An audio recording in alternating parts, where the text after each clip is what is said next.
Hi, everyone. Welcome to Resist Burnout. This is Rabbi Kerry Chaplin over here at Shul in New York. And Resist Burnout is our 15-minute weekly call to restore and regenerate and return to who we are.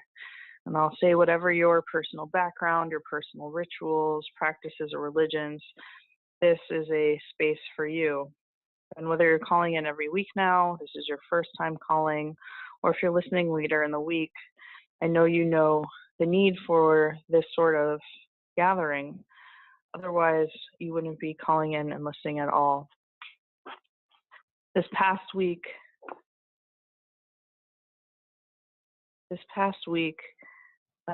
we've been reminded how small we can feel as individuals and how big and powerful we are in community.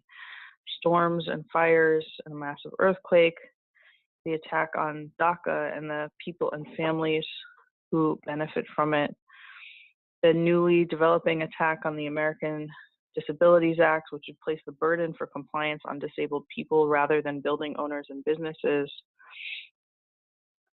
These things all tell us we're small, but when we come together in protest and in love and for justice, we know just how big and powerful we are. So I and the Shul team hope that this week's call reminds us of our power and our capacity to hope.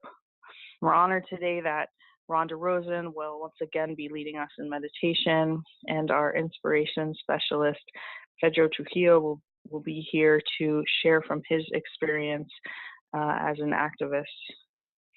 So who else is on today's call? There are people on today's call from California and New York and Pennsylvania, and I'm looking to see who else, sorry. And a couple of area codes I don't recognize, and Vermont and DC, and those are the ones I recognize. I apologize if I'm leaving you out. I'm sure there are other places too. I know there are people on this call working for immigrant rights, for healthcare access, for queer rights, for spiritual health, for refugees, for interfaith education.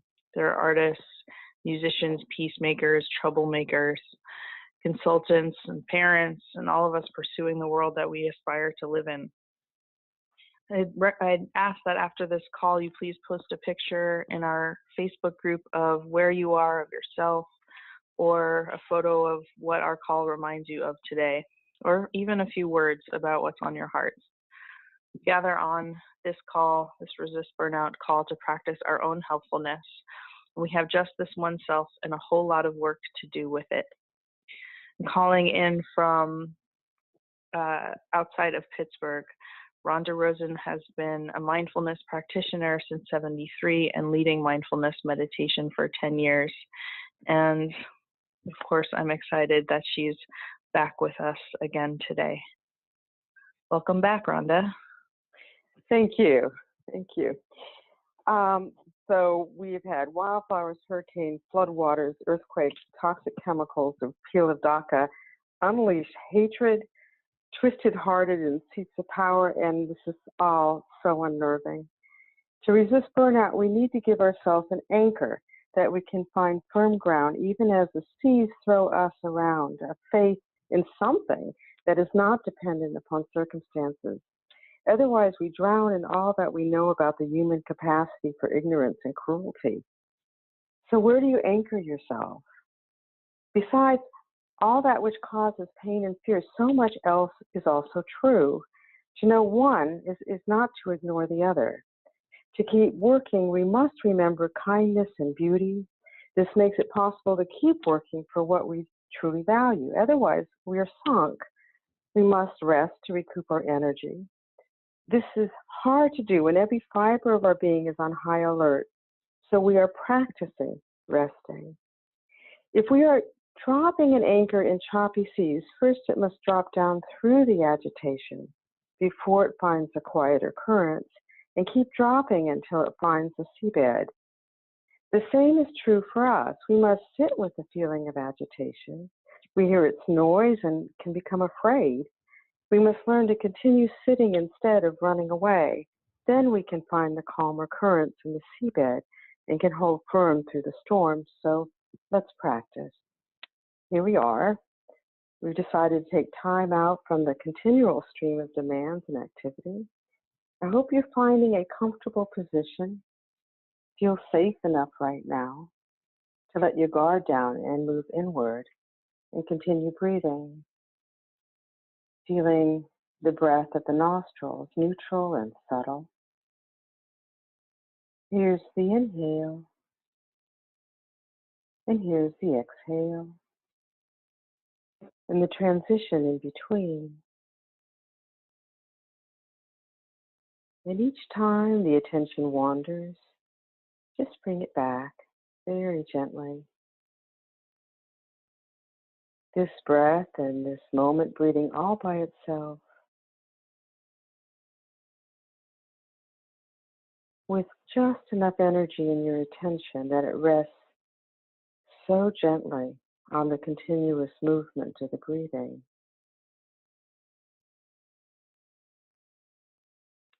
Attending to the breath as if it were the most interesting thing. There's nothing to control. And each time the attention wanders, very gently bring it back.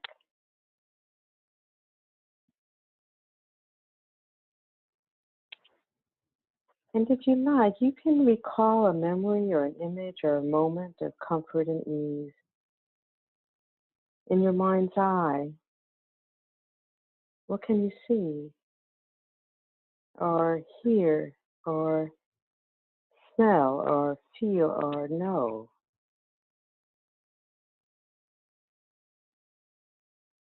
Never knowing what might come to mind. And if this is difficult, pause and wait for some time, a place or a symbol to arise. If it does not arise now, it might arise later. This breath in this moment, just breathing itself. The breath itself can be the anchor. And if you like, the attention can move to feel the body simply resting here alive from head to toe, letting the muscles of the face and the eyes and the mouth get soft. Both seeing and hearing are passive and receptive. This can be a reminder to just sit here, feeling the neck and the shoulders, the arms and the hands,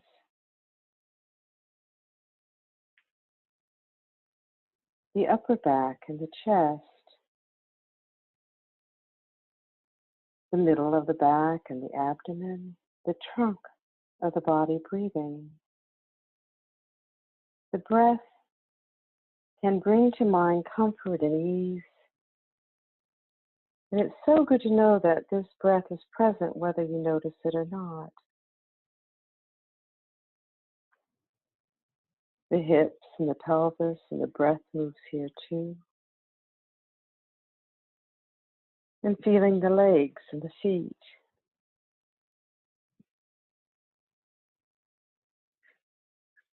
The thighs and the knees and the calves and the ankle. The weight of the feet. Stable, the feet are supported. Then return to the breath when you're ready, and it's still breathing all by itself. And when you open your eyes, notice what you see, the shape and the light and the shadow. Very good. Taking some time outside of time to practice resting.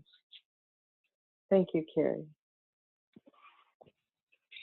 Thank you, Rhonda, for offering us the metaphor of the anchor amidst the storm and helping us to imagine our own breath, our own capacity to find find our anchor. It's really an honor today that Pedro Trujillo is here with us in a very challenging moment, especially in his work. Pedro is an organizer with the Coalition for Humane Immigrant Rights, also known as TRILA, an organization that I am a big fan of, especially from the time I lived in Los Angeles.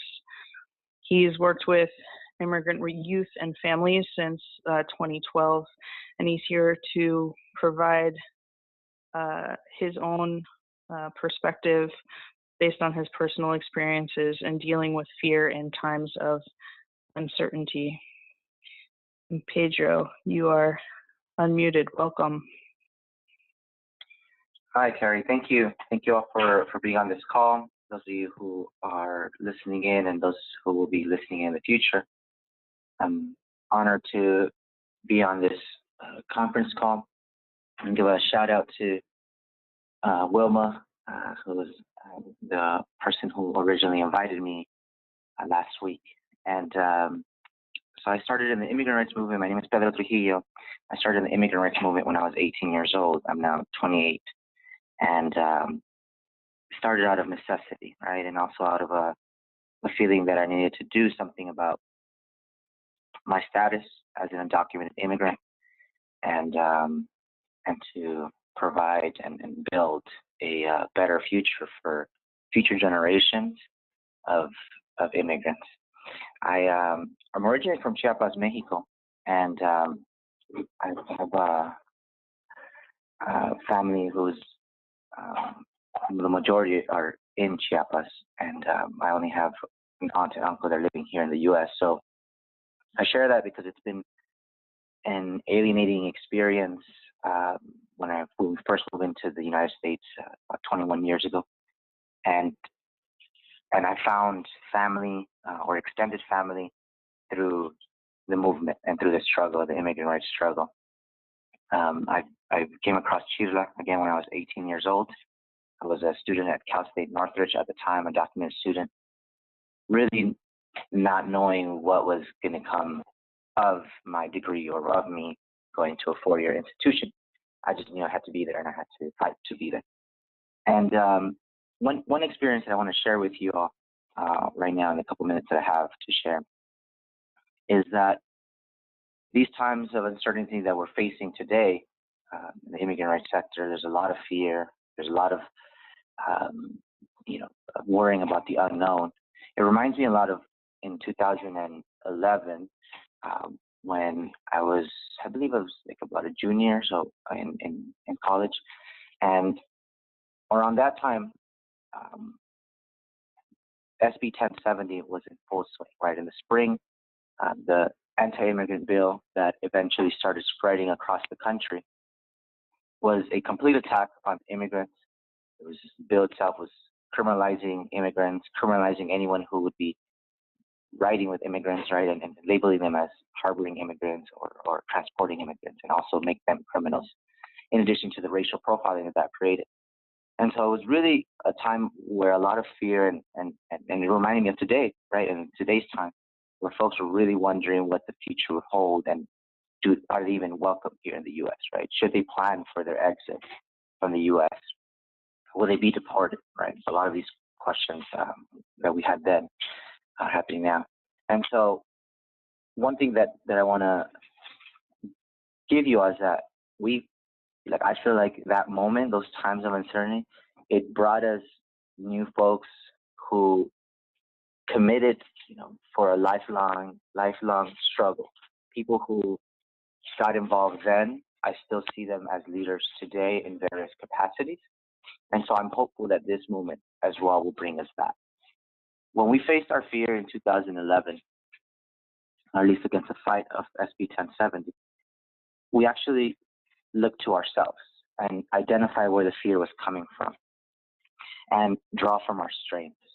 We drew from our strengths to face our fears. For myself as an undocumented immigrant, my fear was, what will happen to me if I get removed from the country? And what I came to realization through meditation, through going to sweat lodges with a friend, so I lodged through like the Lakota Nation practice of indigenous people. I came to a realization that happiness does not exist and it's not exclusive to the United States, but happiness can be achieved anywhere in the world, right? And that with that, knowing that that fear was coming from the unknown, right? And instead of being present and seeing what's at hand, that would actually addressing the fear and being able to move instead of moving with fear, moving with my strengths and confronting those fears with my strength, we were able to accomplish a lot of things that we would have not been able to do if we were working out of fear.